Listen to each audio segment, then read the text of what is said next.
Qu'est-ce qu'un ETF? Quelles sont ses particularités? Quelle est la fiscalité sur les ETF en France? Quel ETF choisir? Ce sont toutes les questions auxquelles nous allons répondre aujourd'hui dans cette vidéo. Allez, c'est parti. Alors, nous allons commencer par la définition d'un ETF. C'est un fonds d'investissement créé par des sociétés de gestion et coté en bourse.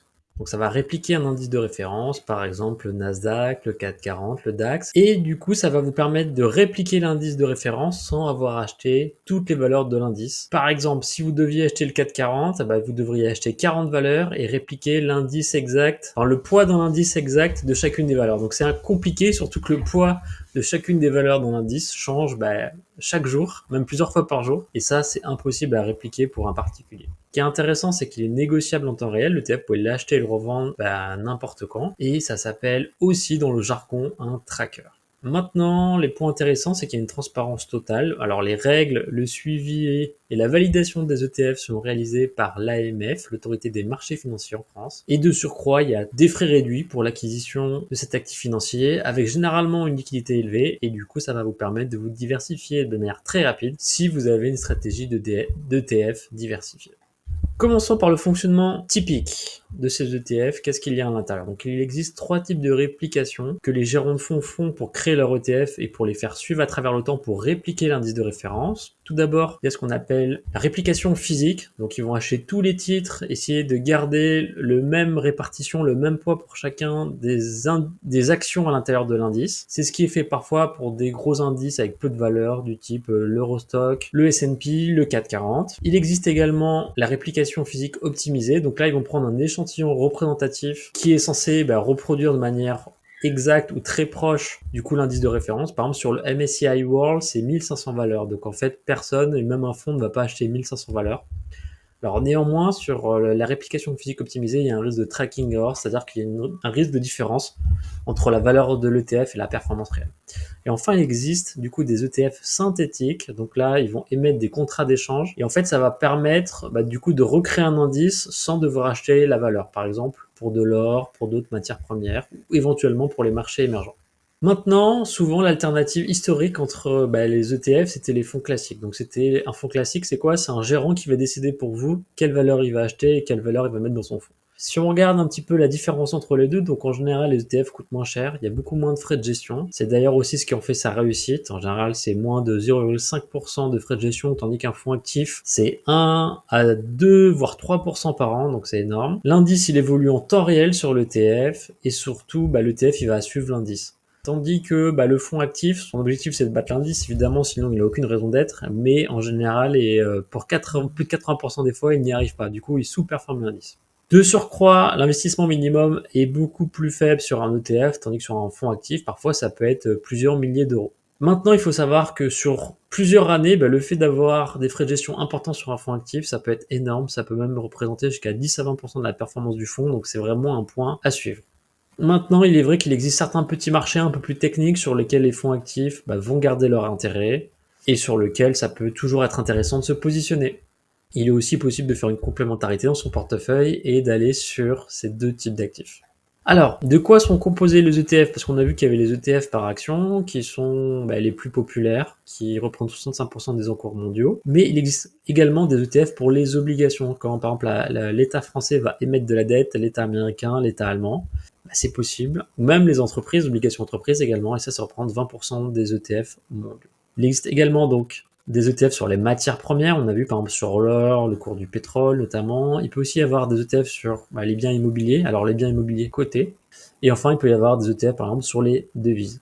L'intérêt d'ETF sur les actions, c'est que c'est là où il y a la meilleure liquidité, c'est là où il y a des frais plus bas. Sur les obligations, attention au risque de taux, parce que la valeur des obligations sont très corrélées au taux d'intérêt. Et enfin, dernière chose à savoir, c'est que sur les ETF des matières premières, ils sont principalement synthétiques, tels que j'ai déjà expliqué. Ensuite, allons sur les avantages et inconvénients des ETF. Alors les avantages, c'est les frais extrêmement réduits, ça peut même descendre jusqu'à 0,05% par an, ce qui coûte quasiment rien. Ça vous permet d'avoir rapidement une diversification. Et moi d'ailleurs, sur mon portefeuille, les ETF, c'est un choix important sur ma stratégie. Ça va vous permettre d'avoir une liquidité élevée sur les grands ETF qui sont connus, sur lesquels il y a beaucoup de clients, il y a beaucoup d'offres et de demandes. Enfin, une transparence exemplaire, il y a des publications, c'est contrôlé par l'AMF. Merci la France pour sa régulation pour une fois. Et enfin, la flexibilité totale, vous pouvez changer très rapidement d'ETF. Maintenant, si on regarde les inconvénients de l'ETF, vous n'allez pas surperformer l'indice, c'est-à-dire que vous allez suivre l'indice. Si par exemple, il y a une valeur qui va faire plus 50% et l'indice de référence, il fera moins 5%, au final, votre ETF fera moins 5%. Il y a un risque de tracking error, c'est-à-dire l'incapacité technique de l'ETF de suivre réellement l'indice de référence. Ça, c'est une réalité, surtout sur des marchés émergents, sur des marchés un peu plus compliqués. Vous avez aussi un risque de marché, c'est-à-dire s'il y a un crack boursier, je sais pas, le CAC 40, le Nasdaq baisse de 20 ou 30%, votre ETF va baisser de 20 ou 30%. Il y a aussi un risque de change. Par exemple, si vous investissez en dollars et que votre argent il est en euros, au moment entre l'entrée et la sortie, vous aurez le risque de change qui va être pris en compte. Et il y a certains ETF qui peuvent être très complexes. Finalement, on ne sait plus trop ce qu'on achète. Et du coup, c'est toujours important de comprendre ce qu'on achète et là où on met son argent. Regardons un petit peu la structure de coûts précisément sur les ETF. Alors, il y a les frais de gestion, donc ça va être la gestion annuelle. Il va y avoir parfois des frais de courtage, donc ça c'est pour l'achat-revente. Et enfin, pour certains, il y a également des droits de garde. Alors ça, c'est plus souvent facturé par les banques qui vont vous permettre d'acheter un ETF.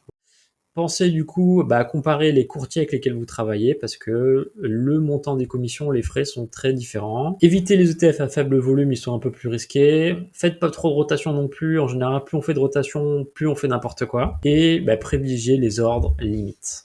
Maintenant, regardons les critères pour choisir votre ETF.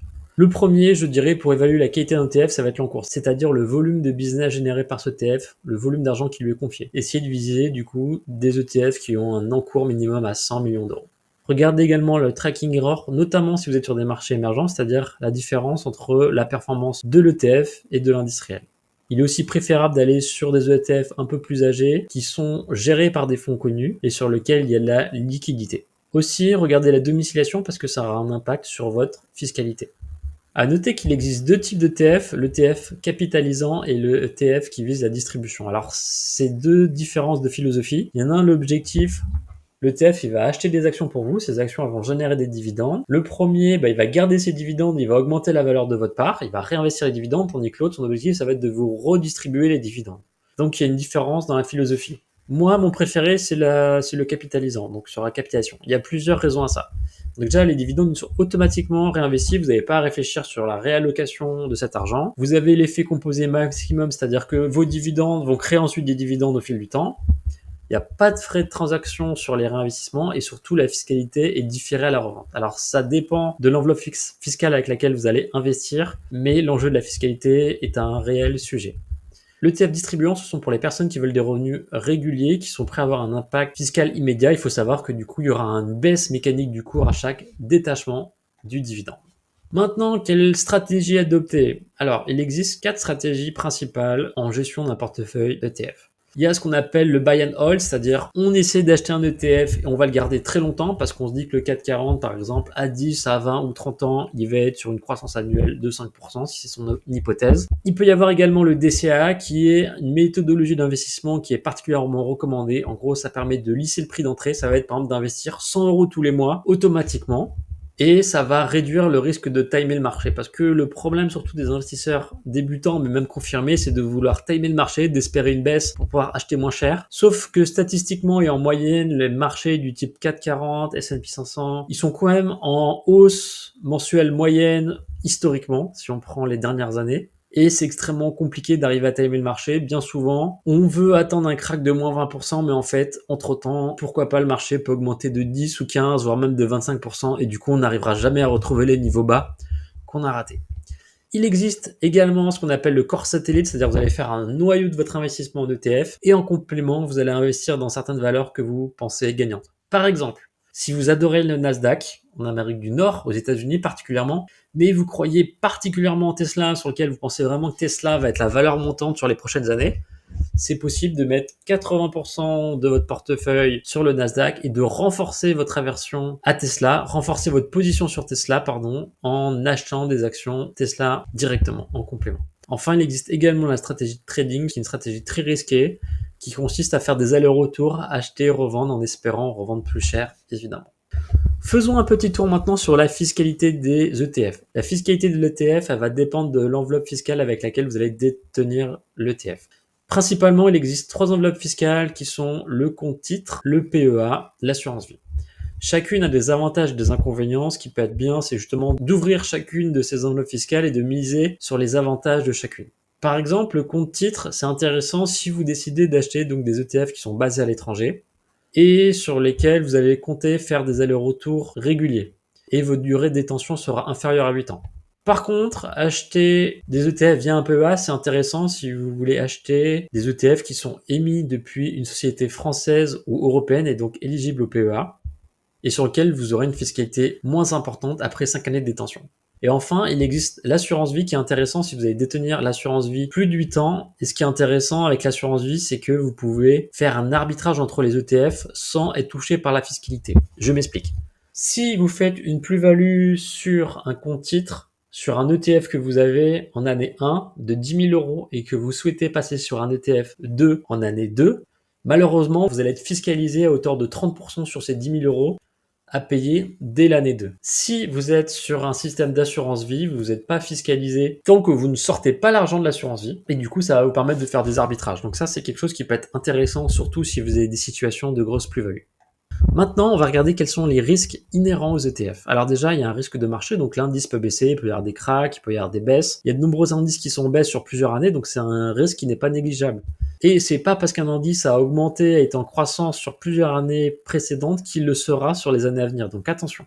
Il y a un risque de change, donc c'est un risque lié à la valeur des monnaies. Par exemple, si vous achetez en euros et que votre ETF y réplique un indice en yens. Il peut y avoir un risque de liquidité. Par exemple, vous achetez un ETF, il y a un crack boursier, mais plus personne ne veut racheter votre ETF. À ce compte-là, vous ne pourrez plus le revendre et là, donc là, vous aurez un risque de liquidité. Il existe un risque de contrepartie spécifiquement sur l'ETF synthétique. On l'a déjà mentionné préalablement. Et enfin, il y a un risque de tracking entre la valeur de référence de l'indice et l'ETF. Donc voilà pour les 5 principaux risques. Maintenant, qui sont les détenteurs des ETF en France? Il y a 3 typologies de détenteurs. Tout d'abord, il y a les particuliers qui vont acheter des ETF en direct, sur lequel c'est un business qui est en forte croissance. Il y a de plus en plus de particuliers qui investissent. Ça représente d'ailleurs 35% des encours des ETF. Ensuite, il y a les institutionnels qui également vont investir l'argent. Ça peut être une caisse de retraite, par exemple, qui va investir son argent dans les ETF. C'est également en croissance. Et enfin, il y a également tous les fonds communs de placement qui vont faire de la gestion pilotée et qui parfois vont acheter, donc ils vont placer votre argent à la fois dans des ETF et également dans d'autres supports. À noter, donc comme je l'ai dit, que l'achat d'ETF, ça se démocratise de plus en plus, notamment grâce à toutes les nombreuses vidéos YouTube qui sont partagées. Et également, il y a un développement de plus en plus des ETF sur tout ce qui est valeur environnementale, sociétale, et qui prend également en considération les enjeux de gouvernance. Voilà. Et les ETF qui sont plus en croissance, ce sont finalement des ETF à un indiciel très large, c'est-à-dire MSCI World, CAC 40, Nasdaq, donc qui sont quand même des indices relativement larges.